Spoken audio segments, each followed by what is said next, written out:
তো মেয়েদেরকে দেখে মাথা ঠিক থাকে না, না? হ্যাঁ, মেয়েদেরকে দেখে জয় ধরতে ইচ্ছে করে। Excuse me, I am talking to you. আমি জানি না কি করলাম আর কেন কি হলো, কিন্তু একটা কথা না বলে পারছি না। আপনি চাইলে আমার আরেক গালে কষে চর বসিয়ে দিতে পারেন, কথাটা বলা জরুরি। কি রে নাহিদ, শেষ? ভাই তুমি এত রাত্রে এখানে বিড়বিড় করতেছো? বস। তোমাকে আমি সারাদিন ধরে খুঁজতেছি, তুমি কি আজকে অফিসে যাও নাই? না, যাইনি। শোন, এক চুমুক খেয়েছি, বুঝছিস? খা। কালকে ছেলেটা কিভাবে মেরে কাছে ঠিক করিনি আমি।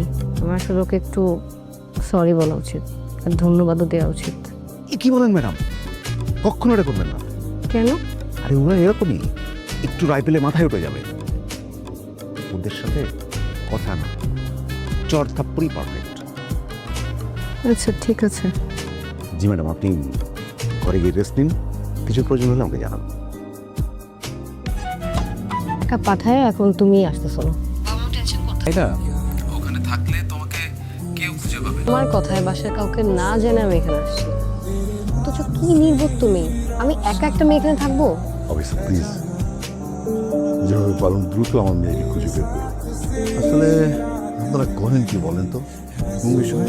এই যে ছেলে মেয়েদের ঠিক মতো কন্ট্রোলে রাখতে পারেন না, আর সব দায়ভার পড়ে প্রশাসনের ঘাড়ে। আপনার কি মনে হয় আমি আমার মেয়েকে টেক কেয়ার করি না?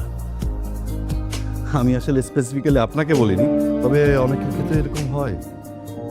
প্লিজ অফিসার, যত তাড়াতাড়ি পারুন আমার মেয়েকে খুঁজে বের করুন। আমার একটা কথা বলার ছিল। আপনি আসলে সেদিন আমাকে যে বাঁচালেন, জি। আমি আসলে সত্যি সত্যি মাটিতে পড়ে যাচ্ছিলাম, আপনি আমাকে বাঁচালেন। আর আমি কিছুই মনে করিনি। আসলে গালে যখন চটটা পড়লো তখন একবার ভেবেছিলাম যে খবরদার একটা কথা বলা, তোমার টাকা আমি চলতে চাই না। আর আমি কি গরিব ঘরের সন্তান নাকি যে টাকা ছাড়া আসবো? তুমি কবে আসবে সেটা বলো। যতটা সুন পসিবল আমি তোমার কাছে চলে আসবো। আপনার নাম্বারটা দেওয়া যাবে না? তাহলে কোথাও গেলে ফোন করতাম, আপনার পছন্দের জায়গাগুলো ঘুরে দেখতাম। দিন, নাম্বারটা দিন।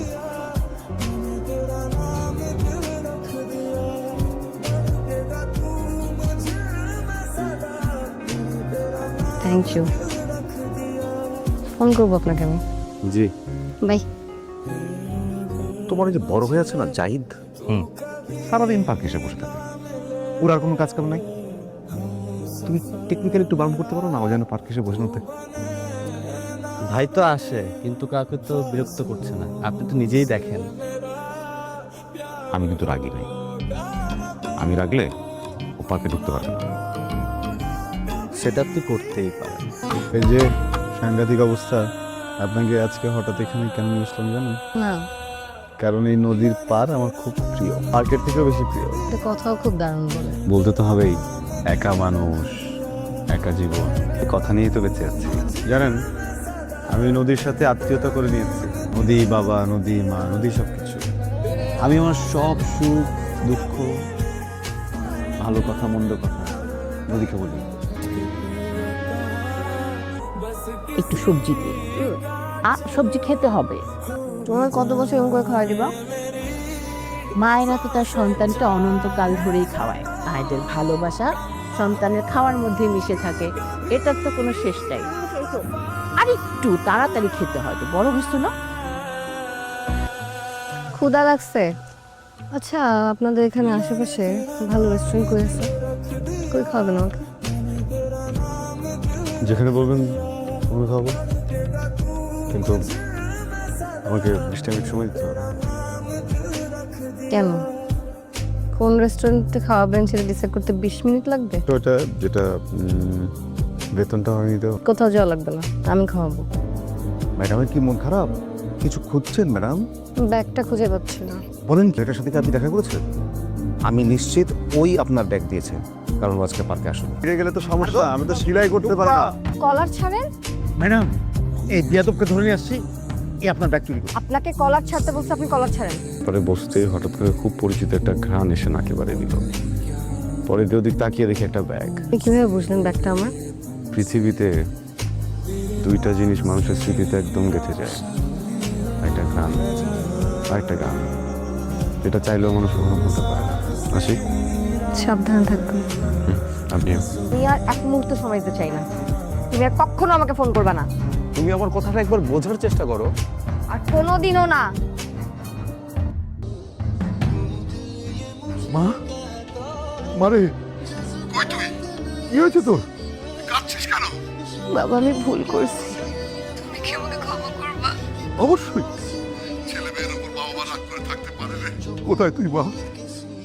চলে আয় না।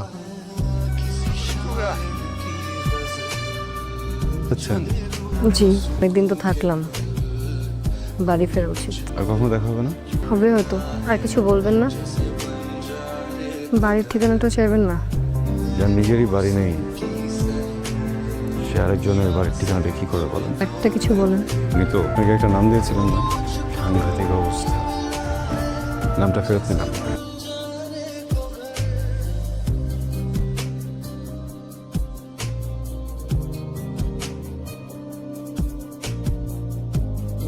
আমাদেরকে না বলে বিদেশি ছেলের সাথে এক কথায় বাড়ি থেকে বের হয়ে গেলে। পৃথিবী এত সহজ না। তাহলে তুমি কি করতে পারতে? সে তোমাকে বিয়ে করবে, তারপর আগে তুমি আমাদেরকে ছেড়ে একেবারে চলে যেতে চাইছো। না বাবা, সেটা কেন যাব? দেখে ওই কথাগুলো আমি একদম মনে করতে চাই না। এবার যদি তোমার শিক্ষা হয়ে থাকে, তুমিও মাথা থেকে সব ছেড়ে ফেলো।